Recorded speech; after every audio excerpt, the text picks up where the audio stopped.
Hello बच्चों, कैसे हैं आप सब। आप सबका स्वागत है आपके अपने यूट्यूब चैनल अमर्स अकेडमी पे। तो मेरे प्यारे बच्चों, आज हम सब आपके लिए फिर क्लास 12th का ये फर्स्ट चैप्टर की जो फर्स्ट एक्सरसाइज है इसके बारे में बात करने वाले हैं। तो जो भी हमारे बच्चे अभी बोर्ड एग्जाम दे के आए हैं उनका तो 12th हो गया, लेकिन जो अभी क्लास 11th पास करके आए हैं या 11th का एग्जाम देने आ रहे हैं या कुछ बच्चों का एग्जाम्स चल रहा है, वो आगे चल के अभी 10 से 12 15 दिन में नेक्स्ट मंथ से क्लास 12th की तैयारी शुरू कर देंगे, क्योंकि 1 अप्रैल से आपका सीजन शुरू हो जाएगा। तो वहां से आपकी तैयारी परमानेंट चालू हो जाएगी क्लास 12th के लिए। तो जो भी बच्चे हैं मैथमेटिक्स से उन सब के लिए ये वीडियो सीरीज बहुत ही इम्पोर्टेंट है। और इस तरह से अगर सिस्टमेटिक आप पूरे साल पढ़ते रहें तो आपको अंत में घबराने की आवश्यकता नहीं पड़ेगी। बिल्कुल आप बेफिक्र होकर आराम से बोर्ड एग्जाम में अच्छे से अच्छे मार्क्स लेकर आ सकते हैं। और इसके साथ ही अगर जो बच्चे आगे जेई लेवल की तैयारी करना चाहते हैं या किसी और अच्छे कॉम्पिटिटिव एग्जाम में जाना चाहते हैं जहाँ पे मैथमेटिक्स आती है, तो वहाँ पे भी इन सब चीजों का बहुत ही ज्यादा यूज होता है, हेल्प मिलेगी यहाँ से। तो हर एक चीज को बहुत ही आसानी से सरलता पूर्वक समझते हुए धीरे धीरे आगे बढ़ते जाना है और लास्ट तक सभी चीजें खत्म कर देना है। और आपको बता दें कि जो बच्चे नए हैं उनको पता नहीं होगा शायद, लेकिन जो पिछला वीडियो देखे हैं और जो पुराने हैं जो ऑलरेडी पढ़ रहे हैं यहाँ से, तो उन सबको पता होगा कि हमारे इसी चैनल पे आपका जो सेकेंड बुक का इंटीग्रेशन चैप्टर है वो उसका भी हम लोगों ने क्लासेस की हैं। काफी लगभग 3 4 एक्सरसाइज वहाँ हो चुकी हैं। तो अगर आप साथ में साथ साथ इंटीग्रेशन की भी क्लास करना चाह रहे हैं तो वहां से आप इंटीग्रेशन की भी क्लास करते चलिए। और यहाँ से ये जो हमारा जो फर्स्ट चैप्टर है इसकी भी तैयारी हम लोग साथ में करते रहेंगे। और वो भी क्लासेस हम लोग कंटिन्यू आगे करेंगे।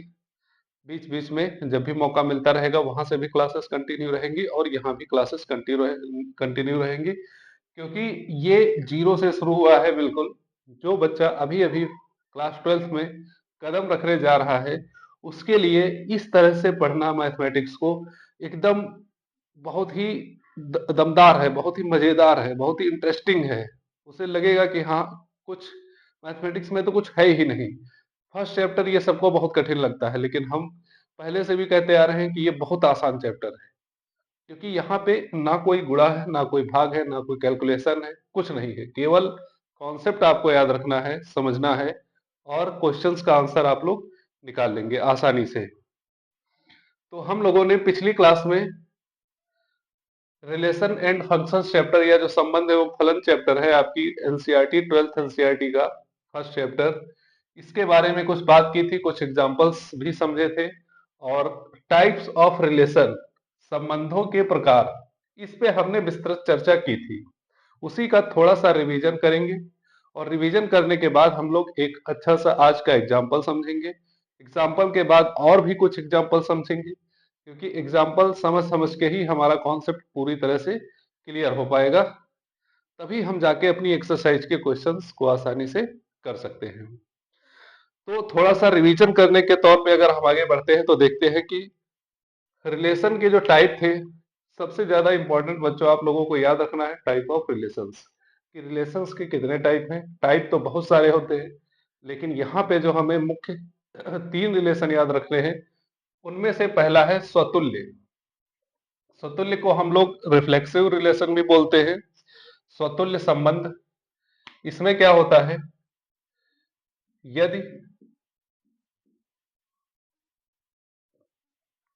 ए कॉमा बी, ए कॉमा ए, या फिर ऐसे लिख सकते हैं इफ यदि ए बिलोंग टू आर, तो आर का मतलब रिलेशन। पिछले वीडियो में हम लोगों ने इस चीज को बाकायदा समझा था।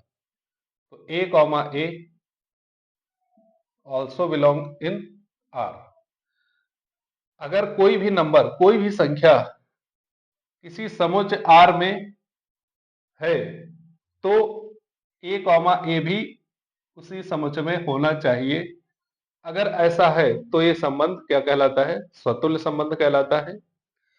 इसकी डिटेल जानकारी हम लोगों ने पिछले वीडियो में ले ली है, ज्यादा बताने की जरूरत नहीं है कि स्वतुल्य संबंध कैसे डिफाइन होता है, उसको हमने वेन डायग्राम के द्वारा भी समझा था। अब आता है सम्य संबंध। सम्य संबंध या सिमेट्रिक रिलेशन में क्या होता है? यदि A comma B belongs to R, R का मतलब रिलेशन, तो A comma B belongs to R तथा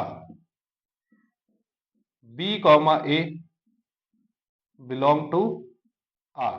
ठीक, जो बच्चे पिछला वीडियो नहीं देखे हैं फिर भी वो इस वीडियो को ही कंटिन्यू कर रहे हैं, तो उनके लिए हम बता दें कि कोई भी दो नंबर ए कॉमा बी किसी भी रिलेशन में बिलोंग कर रहे हैं तो ए कॉमा बी भी उसी रिलेशन में होना चाहिए और बी कॉमा ए भी उसी रिलेशन में होना चाहिए। मतलब ये एक दूसरे के मिरर इमेज होते हैं, तो इसको हम लोग सममित या सिमेट्रिक रिलेशन बोलते हैं। बहुत ही इंपॉर्टेंट रिलेशन है, ध्यान रखिएगा कि इसको इस टाइप से ही इसको हम लोग डिफाइन करेंगे। अब आता है संक्रामक संबंध, ट्रांजिटिव रिलेशन। ट्रांजिटिव रिलेशन में दोस्तों क्या होता है? यदि A comma B comma C belong to R, तो A comma B belong to R and B comma C belong to R, this implies. अगर ऐसा है, अगर ए कॉमा बी भी आर में है और बी कॉमा सी भी आर में है, तो ए कॉमा सी भी आर में मिलना चाहिए। अगर ऐसा हो रहा है तो ये रिलेशन ट्रांजिटिव रिलेशन कहलाता है, संक्रामक संबंध कहलाता है। ठीक है, यदि A comma B comma C belong to R relation में है तो ए कॉमा बी भी रिलेशन में होना चाहिए, बी कॉमा सी भी रिलेशन में होना चाहिए और ए कॉमा सी भी रिलेशन में होना चाहिए। कहने का मतलब ये है कि अगर ए का संबंध बी से है, बी का संबंध सी से है, तो ए का भी संबंध सी से होगा। ऐसा इनका मानना है, ऐसा इस रूल का कहना है। मतलब कि जैसे क्लास में हम लोग हैं, बच्चे क्लास में होते हैं, तीन बच्चे हैं मान लेते हैं, X Y Z. X Y का फ्रेंड है, वाई जेड का फ्रेंड है। ठीक, एक्स वाई को जानता है और वाई जेड को जानता है। अगर एक्स भी जेड को जानता है तो ये ट्रांजिटिव रिलेशन फॉलो कर रहा है। अगर एक्स जेड को नहीं जानता है तो वो ट्रांजिटिव रिलेशन फॉलो नहीं कर रहा है। ठीक, आप समझ गए होंगे। अगर एक्स वाई का फ्रेंड है, वाई जेड का फ्रेंड है, तो एक्स भी जेड का फ्रेंड होगा। अगर ऐसा है तो ये ट्रांजिटिव रिलेशन है, अन्यथा ट्रांजिटिव रिलेशन नहीं होगा। ठीक, तो ये तीनों नियम होते हैं, इसके विस्तृत जानकारी हम लोगों ने पिछले वीडियो में की थी। इसी के आधार पे हम आज का एग्जांपल्स देखते हैं। ये जो क्वेश्चन आपके सामने दिया हुआ है, इसको आप समझ पा रहे होंगे, पढ़ पा रहे होंगे। लिखा है बच्चों, देखिए ध्यान से। सिद्ध कीजिए कि समुच्च 1,2,3 में रिलेशन आर, मतलब एक सेट ये है हमारे पास, इन्हीं से इसी सेट पर एक रिलेशन है आर। वो रिलेशन क्या है? 1,1 2,2 3,3 1,2 2,3 द्वारा प्रदत्त संबंध स्वतुल्य है, परंतु ना तो सममित है और ना ही संक्रामक है। ऐसी चीज हमें प्रूफ करनी है। यहाँ पे ये हमें प्रूफ करना है कि ये जो रिलेशन दिया हुआ है वो केवल स्वतुल्य है, मतलब रिफ्लेक्सिव है, परंतु ना तो सममित है और ना ही संक्रामक है, ना ही सिमेट्रिक है, ना ही ट्रांजिटिव है। ऐसा हमें प्रूव करना है। तो सबसे पहले हम लोग स्वतुल्यता की जांच करते हैं। स्वतुल्य संबंध, स्वतुल्य संबंध की बात करें अगर हम, तो उसमें हमें पता है कि इस रिलेशन में कोई भी एक एलिमेंट, जैसे ये हमारे पास सेट है ए, 1,2,3, ठीक। अब इन्हीं एलिमेंट से ये रिलेशन बना है। ठीक। अब इस रिलेशन में आप देख पा रहे होंगे इस टाइप के एलिमेंट ए कॉमा ए है या नहीं है। तो 1,1 देखिए यहाँ पे 1 है, 2 है, 3 है, तो हमें इस रिलेशन में 1,1 भी मिलना चाहिए, 2,2 भी मिलना चाहिए, 3,3 भी मिलना चाहिए। मतलब जितने भी एलिमेंट है सबका आपस में रिलेशन मिलना चाहिए। ठीक। तो यहाँ पे आर एक स्वतुल्य है, स्वतुल्य संबंध है। ठीक है। अब क्योंकि ये 1,1 भी मिल रहा है। ठीक। 1,1 बिलोंग टू आर, ऐसे लिख सकते हैं। 2,2 भी बिलोंग टू आर और 3,3 बिलोंग टू आर। और जो 1, 2, 3 है ये सब इस सेट में आ रहे हैं। ठीक। तो यहाँ पे जितने भी एलिमेंट है सबका सेल्फ इमेज यहाँ पे मिल रहा है, मतलब स्वयं का। जैसे यहाँ पे दिया था कि A belong to R, A comma A belong to R. ठीक। स्वतुल्य है। 1,1, 2,2, 3,3 मिल गया तो स्वतुल्य है। बात करते हैं सममित की। सममित की, सममित संबंध। बच्चों, सममित संबंध में क्या होता है आप देख पा रहे होंगे कि कोई भी दो एलिमेंट यहां से उठाइए, 1, 2, 3 में से कोई भी दो एलिमेंट उठाइए। जैसे हमने मान लो 2 और 3 उठा लिया, 2,3 यहां से लिया अलग अलग। तो 2,3 जो सेट है, ये एलिमेंट, ये क्या इस रिलेशन में आ रहा है? तो हाँ आ रहा है, 2,3 यहाँ पे आ रहा है। तो 3,2 भी आर में आना चाहिए। 3,2 क्या इसमें 3,2 कहीं पे है? 3,2 कहीं पे है? नहीं है। यहाँ पे क्या कह रहा था सम्मित, इसकी डेफिनेशन क्या बोलती थी कि अगर ए कॉमा बी आर में है तो ए कॉमा बी आर में होगा और बी कॉमा ए भी आर में होगा। तो ए कॉमा बी अगर आर में है तो बी कॉमा ए भी आर में होना चाहिए। मतलब अगर 2,3 यहाँ पे है तो 3,2 भी इसमें होना चाहिए था, तभी ये सम्मित होगा, अन्यथा नहीं होगा। तो ये सम्मित नहीं है। इसी को चेक कर लेते हैं। जैसे दूसरा 1,2 अगर इसमें है तो 2,1 भी इसमें होना चाहिए, लेकिन कहीं पर भी 2,1 इसमें नहीं आ रहा है, तो ये सम्मित नहीं है। बात करते हैं संक्रामक की। संक्रामक संबंध। तो एक इसमें ट्रिक हम लोगों ने बताई थी कि जो सेम सेम होते हैं उनको हटा देते हैं, सेम सेम जो होते हैं उनको हटा देते हैं। जैसे 1,1 था, इसको गायब कर दिया, 2,2 इसको गायब कर दिया, 3,3 इसको गायब कर दिया। ये ऑलरेडी सम्मित है। ठीक है, संक्रामक होते हैं। बट हमें चेक करना है, उसके लिए एक तरीका बताया था कि जो सेम सेम होते हैं 1, 1, 2, 2, 3, 3 इनको गायब कर लेते हैं, इसमें चेक कर लेते हैं। इसमें क्या चेक करना है? जैसे 1,2 बिलोंग कर रहा है आर तथा 2,3 बिलोंग कर रहा है आर, लेकिन क्या वन, देखो 1 का 2 से, 2 का 3 से, तो 1 का भी तो 3 से होना चाहिए, तो 1,3 भी बिलोंग करना चाहिए आर में। क्या 1,3 कहीं है इसमें? तो यहाँ पे बिलोंग नहीं कर रहा है। अगर 1,2 आर में है, 2,3 आर में है, तो 1,3 भी आर में होना चाहिए, तभी ये संक्रामक होगा, अन्यथा संक्रामक नहीं होगा। लेकिन यहाँ पे हुआ क्या कि 1,2 है, 2,3 है, लेकिन 1,3, 1,3 ये आर में नहीं है, इसलिए ये संक्रामक नहीं होगा। तो समझ गए होंगे आप लोग स्वतुल्य कब होगा, सम्मित कब होगा, संक्रामक कब होगा। ये तीनों चीजों पे एक अच्छा सा एग्जाम्पल आपके सामने फिर दिया गया है। इसके आगे हम लोग और बेहतरीन एग्जाम्पल्स करेंगे। इनको एक बार 2 सेकंड के लिए नजर डालिए, फिर हम आते हैं अगले एग्जाम्पल पे, उसको अच्छे से देखते हैं, समझते हैं।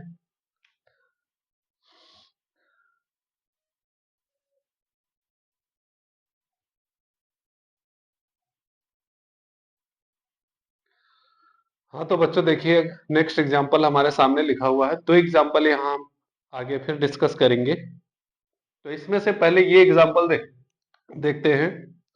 यहाँ पे बच्चों लिखा हुआ है कि यदि ए कोई सेट दिया हुआ है, कोई भी एक समुच्चय है, ए बी सी डी इसके 4 एलिमेंट हैं। कौन कौन? ए है, बी है, सी है और डी है।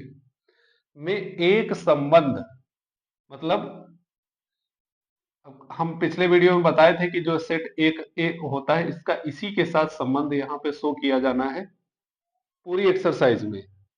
तो एक सेट ए है, इसमें ए बी सी डी ये एलिमेंट है। दूसरा सेट भी इसी तरह का है, ए बी सी और डी, उसमें भी इसी तरह से 4 एलिमेंट है। क्योंकि ए का ए से ही रिलेशन, यहाँ पे जो आर है वो आर बिलोंग करेगा ए क्रॉस ए से, मतलब ए से ए में ही रिलेशन परिभाषित करना है, संबंध परिभाषित करना है हमें। अब जो रिलेशन या जो भी फंक्शन फॉर्मूला यहाँ पे लगा हुआ है वो रिलेशन इन दोनों में किस प्रकार परिभाषित है? तो कह रहा है कि ए का कनेक्शन बी से है, बी का कनेक्शन ए से है, या इस प्रकार कर सकते हैं कि इस बी का इस ए से है, ए का कनेक्शन ए से है। इस तरह से कुछ एलिमेंट इसमें है। या आर रिलेशन, जो फंक्शन आर जो है वो कुछ इस प्रकार का फंक्शन है कि ए का रिलेशन बी के साथ, बी का रिलेशन ए के साथ और ए का रिलेशन ए के साथ। इसके अलावा सी डी से आपस में कोई भी संबंध नहीं बन पाया है इस रिलेशन की वजह से, क्योंकि ये जो रिलेशन है वो केवल ए और बी को ही अलाउ करता है इस सेट में आने के लिए। ठीक, तो ये जो रिलेशन है, जो भी ये रिलेशन है वो किस प्रकार का है? 3 प्रकार के रिलेशन बताए हैं, स्वतुल्य, सममित और संक्रामक। तो सबसे पहले हम लोग चेक करते हैं स्वतुल्य। क्या ये स्वतुल्य है? फर्स्ट थिंग हम लोग चेक करते हैं स्वतुल्य, स्वतुल्य संबंध। अब स्वतुल्य के लिए बताया था सबसे अच्छा आसान तरीका, अब तो हर एक बच्चा देख के बता सकता है कि जितने भी एलिमेंट है ए कॉमा ए भी इसमें होना चाहिए, बी कॉमा बी भी इसमें होना चाहिए, सी कॉमा सी भी इसमें होना चाहिए और डी कॉमा डी भी इसमें होना चाहिए। प्रत्येक एक्स के लिए एक्स कॉमा एक्स आर में होना चाहिए। इसको ऐसे भी हम लोग डिफाइन कर सकते हैं कि इन एलिमेंट को हम लोग मान लेते हैं एक्स। ठीक, ये बिलोंग कर रहा है ए से, तो for every X belong to A, x comma x also belong to x comma x belong to R, कि कोई भी इन चारों में से कोई भी एलिमेंट अगर हम उठाते हैं x, तो उसका x कॉमा x R में होना चाहिए, तभी ये स्वतुल्य होगा, अन्यथा स्वतुल्य नहीं होगा। अब मान लो हम a उठाते हैं, small a belong to a, तो a comma a belong to R होना चाहिए। ठीक, या फिर ऐसे कह सकते हैं A comma B comma C comma D belong to A, तो ए कॉमा ए भी आर में होना चाहिए, बी कॉमा बी भी आर में होना चाहिए, सी कॉमा सी भी आर में होना चाहिए और डी कॉमा डी भी आर में होना चाहिए। अगर ऐसा है तो ये स्वतुल्य कहलाएगा, अन्यथा स्वतुल्य नहीं कहलाएगा।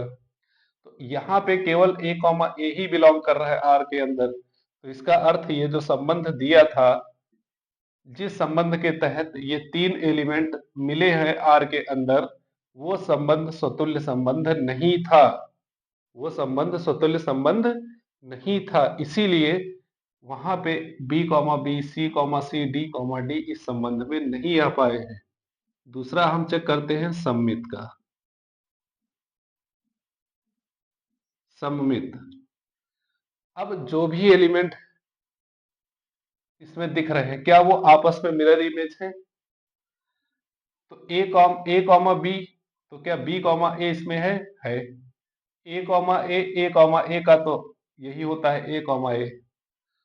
अब यहाँ पे हमें इन सब की जरूरत देखने की नहीं है, यहाँ पे केवल ये देखना है कि जो भी यहाँ पे पेयर दिया हुआ है, जोड़ा दिया हुआ है, क्या इसका इनवर्स इसमें है या इसका अपोजिट या सामने वाला इसमें है। जैसे ए का रिलेशन हुआ बी से, ए कॉमा बी, तो बी कॉमा ए है, ए कॉमा ए है तो ए कॉमा ए है, इसका ये ए है, इसका ये ए, तो ये आपस में ऐसे ही चलता रहता है। ए कॉमा ए इधर से भी ले सकते हो और इधर से भी पढ़ सकते हो, तो पढ़ने का तरीका है। ठीक, अगर इसको हम लोग उल्टा पढ़ते हैं ए कॉमा बी, तो इसका उल्टा बी कॉमा ए, ये इधर से पढ़ो या उधर से पढ़ो, दोनों कंडीशन में इस सेट के अंदर मिल रहा है, तो इसका मतलब ये सममित है। संक्रामक की बात करें तो संक्रामक में क्या होता है कि अगर ए कॉमा बी बिलोंग कर रहा है आर और बी कॉमा सी भी बिलोंग कर रहा है आर, तो ए कॉमा सी भी बिलोंग करना चाहिए आर से। लेकिन क्या ऐसा है इस सेट में। ए कॉमा बी, ना ही ए कॉमा बी है ना बी कॉमा सी है, तो ए कॉमा सी कैसे हो सकता है, ऐसा कोई रिलेशन इसमें मिल ही नहीं रहा है। और संक्रामक चेक करने के लिए हम लोग इसको पहले ही हटा देते हैं, इनको चेक करते हैं। ए कॉमा बी है, बी का रिलेशन ए से है, तो ए का भी ए से होना चाहिए, यहाँ पे है। ठीक है। अगर हम लोग सिंपल सा साधारण सा चेक करते हैं यहाँ पे, ए कॉमा बी, ए का रिलेशन बी से है, बी का रिलेशन ए से है, तो ए का भी ए से होना चाहिए, यहाँ पे है। मतलब ए की दोस्ती बी से, बी की दोस्ती ए से, तो ए की भी दोस्ती ए से होनी चाहिए, तो यहाँ पे ए की भी दोस्ती ए से है।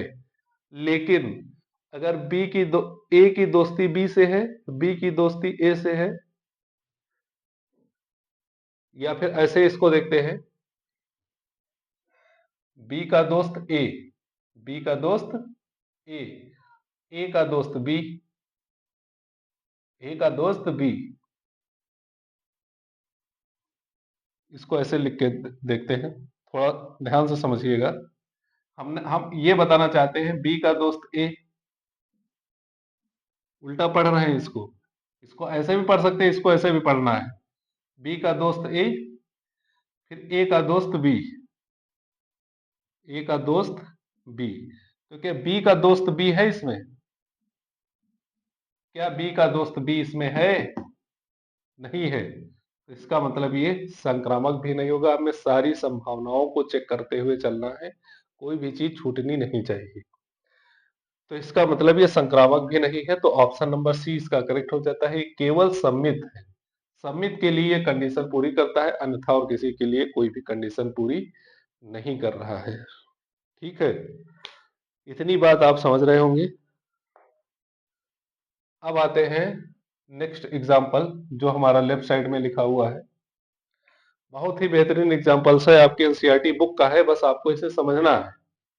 अगर आप इस तरह के एग्जाम्पल समझने लगते हैं तो आप इसके डीप में जाना शुरू कर देते हैं। अब संबंध एवं फलन की जो डीप है, जो इसकी एक्चुअल फीलिंग्स हैं, जो इस चैप्टर का मूल है, वहां तक आप पहुंचना शुरू कर देंगे इस एग्जाम्पल की मदद से।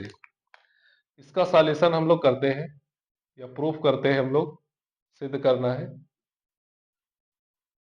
सबसे पहले अच्छा एक चीज शब्द यहाँ पे आया है, तुल्यता संबंध। अब ये क्या है, हमने तो तीन ही संबंध पढ़े थे। एक क्या था, स्वतुल्य, सम्मित और संक्रामक। अब ये तुल्यता संबंध कहाँ से आ गया, तीसरा चौथा। तो सिंपल सी बात है, कोई घबराने वाली चीज नहीं है, कोई डरने वाली चीज नहीं है। ये तुल्यता संबंध उसको कहा जाता है, कोई भी अगर संबंध इन तीनों संबंधों को फॉलो करता है, स्वतुल्य, सम्मित और संक्रामक, अगर कोई भी संबंध इन तीनों को फॉलो कर रहा है तो वो तुल्यता संबंध होगा, अन्यथा नहीं होगा। यहाँ पे हमें प्रूव करना है आर एक तुल्यता संबंध है। इसका मतलब कि ये जो सेट दिया हुआ है, ये स्वतुल्य भी होगा, सममित भी होगा और संक्रामक भी होना चाहिए, तभी ये सिद्ध होगा कि ये तुल्यता संबंध है। अगर हम तीनों को प्रूफ कर देते हैं कि ये स्वतुल्य भी है, सममित भी है और संक्रामक भी है, तो हम लिख सकते हैं कि ये एक तुल्यता संबंध है। ठीक, तो शुरू करते हैं। यहां पे एक सेट दिया है टी। टी क्या है? समस्त सर्वांगसम, हाँ, समस्त त्रिभुजों का समूह है। त्रिभुज सब लोग जानते हैं, समस्त त्रिभुज का या त्रिभुजों का समुच्चय। सभी प्रकार के त्रिभुज इसमें भरे हुए हैं। अब उन त्रिभुजों के बारे में कुछ जानकारी हमें दी गई है। इन त्रिभुजों में जो रिलेशन है, जैसे एक टी सेट है हमारे पास ये, और इसी तरह का टी सेट ये है। इसमें एक त्रिभुज ये है और इसी तरह का इधर भी है। एक त्रिभुज ये है, इसी प्रकार का यहाँ भी है। एक त्रिभुज ये है, तो इसी प्रकार का इधर भी एक है। एक ये है, तो इसी टाइप का ये है, क्योंकि ये सेट सेम है। कोई भी त्रिभुज जो लोग हम लोग जानते हैं, जितने भी त्रिभुजों को, वो सारे के सारे त्रिभुज नहीं जानते हैं, वो भी सारे के सारे त्रिभुज इस टी सेट में है। यहाँ पे हमने तो कुछ ही बनाए हैं, 3 4 5 त्रिभुज, लेकिन ये सेट क्या कह रहा है? समस्त त्रिभुजों का समूह। कोई भी त्रिभुज जो भी आप बना सकते हैं, वो सब इस सेट में है, और जो इसमें है वही इसमें है, सेम से। क्योंकि टी का टी से ही रिलेशन है। आर जो संबंध है वो टी क्रॉस टी से ही परिभाषित है, आर। अब सुतुल्यता की जांच करते हैं। सुतुल्य संबंध,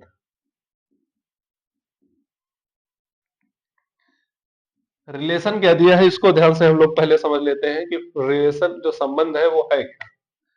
वो संबंध है T1 T2, T1 T2 के सर्वांग है। कोई भी दो त्रिभुज इसके इन दोनों में से कोई भी दो त्रिभुज जो एक दूसरे के सर्वांग है, जो एक दूसरे के क्या है? सर्वांग है। जैसे इसके जैसा ये सर्वांग का मतलब सबको पता है, सभी अंग समान। ये दो मार्कर आपको दिख रहे हैं। पूछा जाए ये दोनों कैसे हैं, तो ये सर्वांग है, क्योंकि इनकी मोटाई, लंबाई, चौड़ाई सारी की सारी एक जैसी है। जो पैरामीटर इसके हैं वही पैरामीटर इसके हैं। तो ये दोनों मार्कर क्या है? सर्वांग है। बात करें ये तीन, तो तीनों की सर्वांग है, तीनों ही सर्वांग है। ये दो आपस में सर्वांग है, ये दो भी आपस में सर्वांग है, और तो ये भी आपस में सर्वांग है, आगे वाले दो। तो उसी प्रकार से यहाँ पर भी जो रिलेशन है वो दो सर्वांग त्रिभुज के ऊपर का रिलेशन है। कह रहा है कि T1 T2 दो भी, कोई भी दो त्रिभुज है, इसमें से एक इसमें से एक इसमें से, और दोनों क्या है? एक दूसरे के सर्वांग है। तो तुल्यता संबंध क्या कहता है कि कोई भी त्रिभुज है T या T1, वो स्वयं के, अब T1 belong to T, T1 belong to T, मतलब T1 जो एक त्रिभुज है, इनमें से एक त्रिभुज हमने उठाया, उसका नाम दिया T1। ये T1 बिलोंग कर रहा है T से, तो this implies T1 T1 belong to R, क्योंकि कोई भी त्रिभुज स्वयं के सर्वांग होता है। कोई भी त्रिभुज स्वयं का सर्वांग होता है।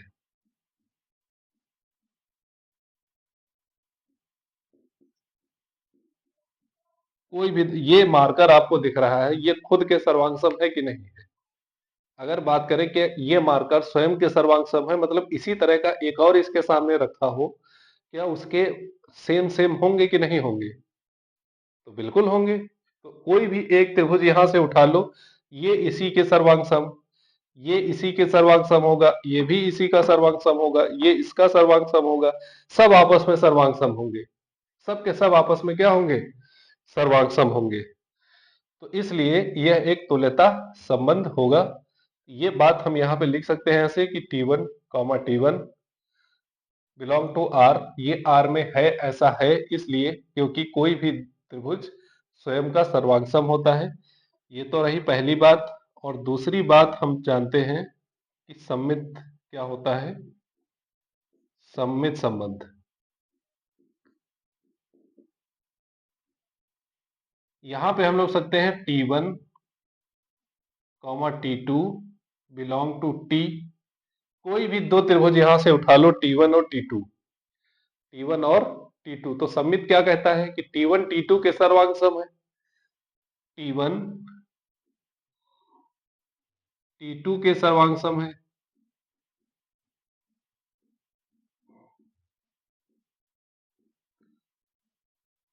तो T2 भी T1 के सर्वांग सम होगा, T2 T1 के सर्वांग सम होगा।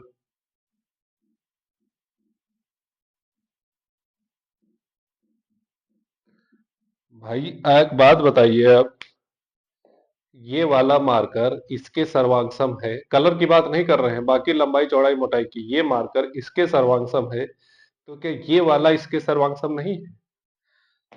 ये हाथ इस हाथ के सर्वांग है, तो क्या ये वाला हाथ इस वाले हाथ के सर्वांग नहीं है?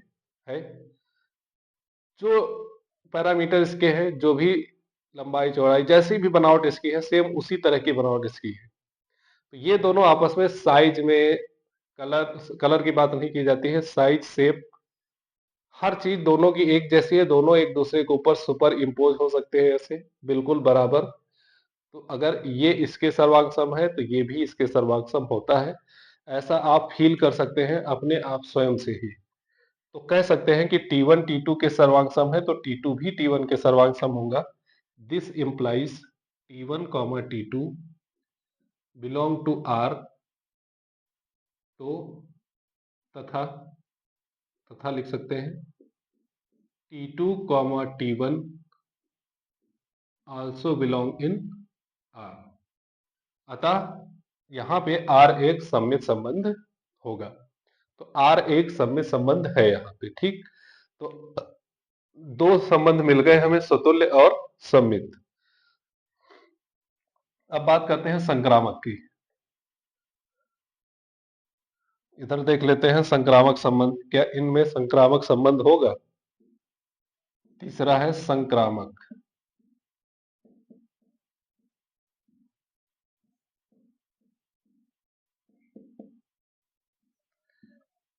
अब यहाँ पे तीन त्रिभुज हैं, T1 T2 T3, ये सब T से है, ये सब T से है, ये दो सेट है, इन्हीं में से तीन त्रिभुज लिए गए हैं T1 T2 T3। अब T1 कॉमा T2, इसका मतलब T1 सर्वांग सम है T2 के, और T2 कॉमा T3 अगर लेते हैं तो T2 सर्वांग सम है T3 के।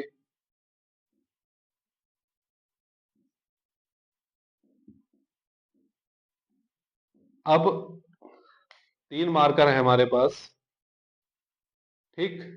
ये वाला इसके सर्वांग सम है और ये वाला इसके सर्वांग सम है, तो क्या ये वाला इसके सर्वांग सम नहीं होगा? ये वाला इसके सर्वांग सम, ये वाला इसके सर्वांग सम, इसका मतलब ये दोनों आपस में एक जैसे हैं, ये दोनों भी आपस में एक जैसे हैं, तो क्या ये भी आपस में एक जैसे नहीं होंगे? बिल्कुल होंगे। भाई वही बात है कि ये इसका दोस्त है, इसका दोस्त ये है, तो इसका दोस्त ये होगा, ऐसा कहता है संक्रामक संबंध। यहाँ पे है सर्वांग समता में ऐसे है, तीन चीजें एक जैसी हैं, मार्कर आपके सामने है, ये इसके बराबर है, ये इसके सर्वांग सम है, ये इसके सर्वांग सम है, इसका मतलब ये भी आपस में सर्वांग सम होंगे। तो वही चीज हम यहाँ पे लिख सकते हैं, this implies T1 comma T3, T1 सर्वांग सम होगा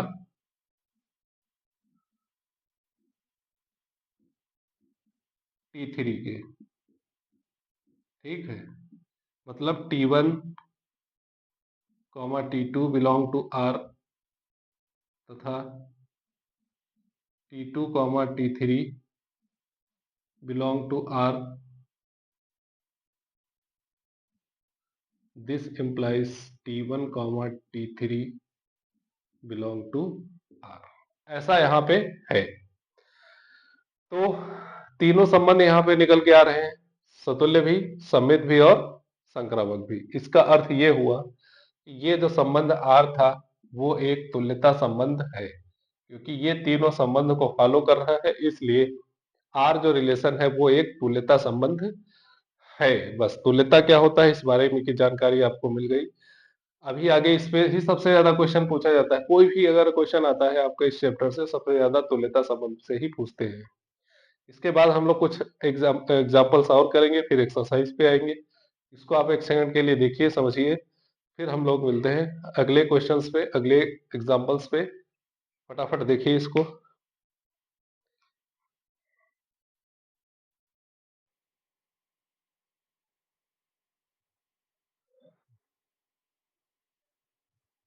हाँ, तो ये एग्जाम्पल आप लोग देखिए, आपकी बुक का ही एग्जाम्पल है, बस आपको समझना है यहाँ पे। अगर आप चाहते हैं कि बुक से पढ़ने के लिए सारे एग्जाम्पल्स, तो आप वहां से देख सकते हैं, एनसीईआरटी की बुक के ही सभी एग्जाम्पल्स हैं।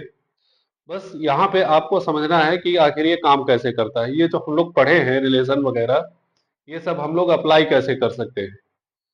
तो एग्जाम्पल्स को ध्यान से पढ़िए। यहाँ पे लिखा है, मान लीजिए कि L किसी समतल में स्थित समस्त रेखाओं का एक समुच्चय है।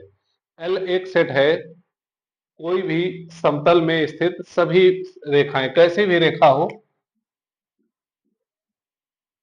L जो है वो समतल में स्थित सभी रेखाएं हैं, समतल में स्थित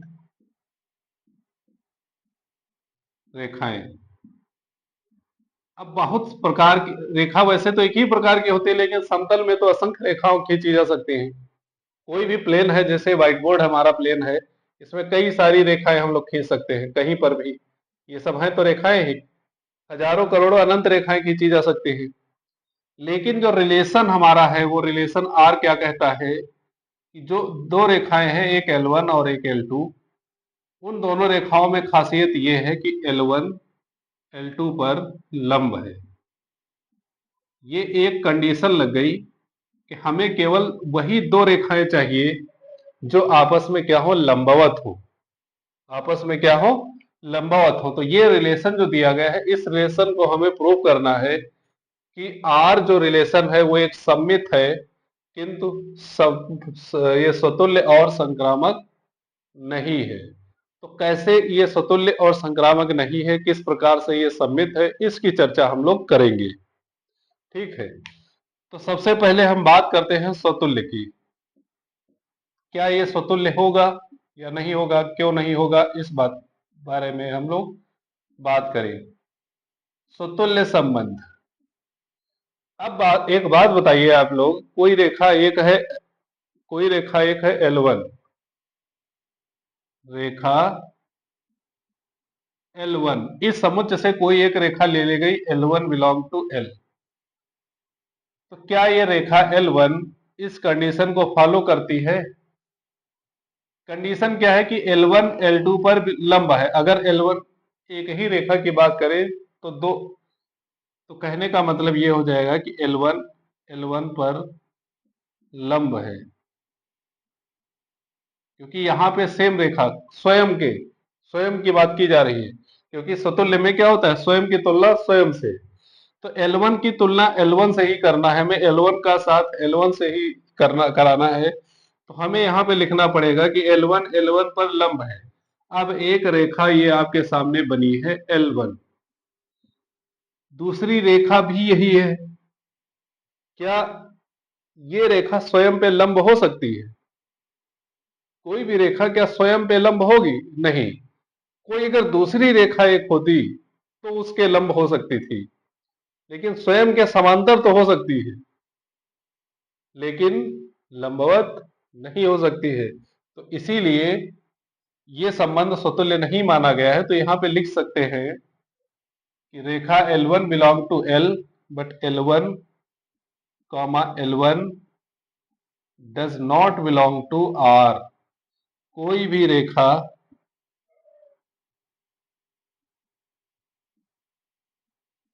स्वयं के लंब नहीं हो सकती है। स्वयं से स्वयं के लंब नहीं हो सकती, ऐसे लिख सकते हैं, नहीं हो सकती है। दूसरी चीज चेक करते हैं, सम्मित संबंध। सम्मित संबंध की जानकारी अगर लेते हैं तो कोई दो रेखा है L1 कॉमा L2 जो बिलोंग कर रही है R L से, सॉरी, कोई भी दो रेखाएं हैं जो L1 और L2 बिलोंग कर रही है L से। L क्या है? समतल में स्थित सभी रेखाओं का समुच्च L है। इसमें से कोई दो रेखा ले ली गई L1, और कंडीशन हमारे पास क्या है?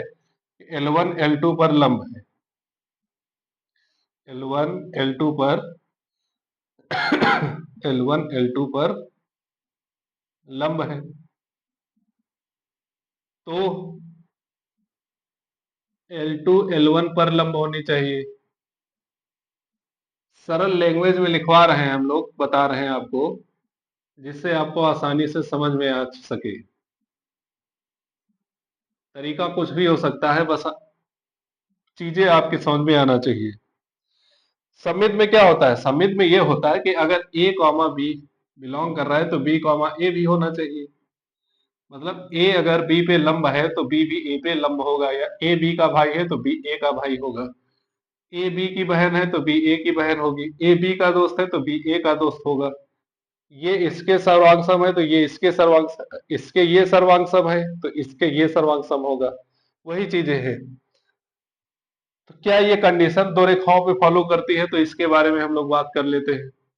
एक रेखा L1 है और दूसरी रेखा अगर इसके ऊपर हम लोग खींच देते हैं लंबवत L2, तो L1 L2 पे लंब है, L2 L1 पे लंब है। तो दोनों रिलेशन फॉलो हो रहे हैं कि नहीं? L1 L2 पे लंब है तो L2 L1 पे लंब होना चाहिए। तो इस कंडीशन में देखिए कि L1 L2 पे लंब है तो L2 L1 पे लंब है, दोनों एक दूसरे पे लंबवत है, तो इसलिए ये सममित बन रहा है। L1 L2 पर लंब है तो L2 L1 पर लंब है, तो this implies L1 comma L2 belong to R, तथा L2 comma L1 also belong in R। मतलब L1 L2 भी R में है, L2 L1 भी R में है। इस संबंध में L1 L2 भी है, L2 L1 भी है, क्योंकि L1 L2 पर लंब है तो L2 भी L1 पर लंब है। वो यहां से हम लोग बात समझ सकते हैं। ठीक, तो ये दो संबंध हो गए, तो ये सम्मित होगा। अब बात आती है संक्रामक की। क्या ये संक्रामक है? इसको समझ लेते हैं। संक्रामक के लिए क्या बोला था? तीन रेखाएं ले लो, संक्रामक संबंध। तीसरा, तो तीन रेखाएं हमारे पास हैं। ये हो गई L1, ये हो गई L2 और ये हो गई L3। क्योंकि हम यहां पे लिखेंगे L1 comma L2, L2 comma L3, इसका अर्थ ये हुआ कि L1 L2 पर लंब है। ठीक है, इसका अर्थ हुआ कि L2 आगे, मतलब आगे का अर्थ हुआ L2 L3 पर लंब है।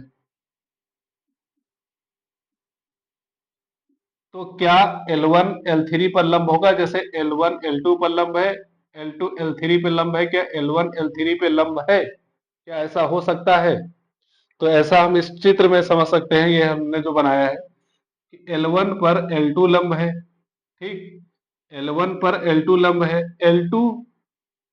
L2 पर अगर L3 लंब हो, ये L2 है, इस पे L3 बना दिया, ये लंब है, ये रिलेशन फॉलो हो गया। L1 पर देखो, ये L1 हो गया, इस पे L2 लंब है, और L2 पे L3 लंब है। क्या L1 L3 पे लंब हो सकता है? क्या L1 L3 पे लंब हो सकता है? समांतर है कि लंब है? भाई L1 L2 पर लंब हो गया, L1 जो है वो L2 पे लंब है, ये एक दूसरे के लंबवत है, 90 डिग्री का कोण बना रहे हैं। उसी तरह से L2, ये रेखा L3 पे लंब है तो ये भी 90 डिग्री का एंगल बन रहा है L2 और L3 के बीच में। क्या L1 L3 के बीच में ऐसा कुछ हो रहा है? ये L1 है, ये L3, क्या एक दूसरे पे लंब है? नहीं, ये समांतर है, लंब नहीं है, इसलिए ये संबंध संक्रामक नहीं था।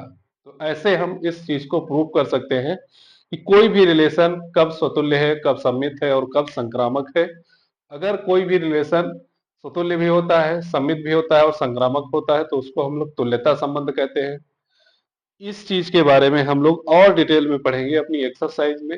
एग्जाम्पल्स यहाँ से समाप्त होते हैं। उम्मीद है अच्छे से आपको हर एक चीज समझ में आ गई होगी। अगर कोई डाउट रह जाता है तो पिछला वाला वीडियो एक बार और ध्यान से देखिए, फिर इसको ध्यान से देखिए, सारे डाउट आपके क्लियर हो जाएंगे। बहुत ही आसान है, बस आपको समझने की जरूरत है।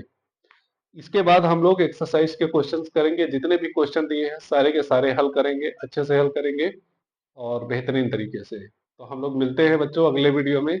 तब तक के लिए सभी बच्चों को थैंक यू। वीडियो अच्छा लगता है तो इसको अपने दोस्तों में शेयर करिए। चैनल सब्सक्राइब नहीं किया है तो फटाफट सब्सक्राइब कर लीजिए, जिससे आने वाले वीडियो की अपडेट तुरंत आपके पास आ जाए। तो मिलते हैं हम अगले वीडियो में, तब तक के लिए सभी दोस्तों को बाय बाय।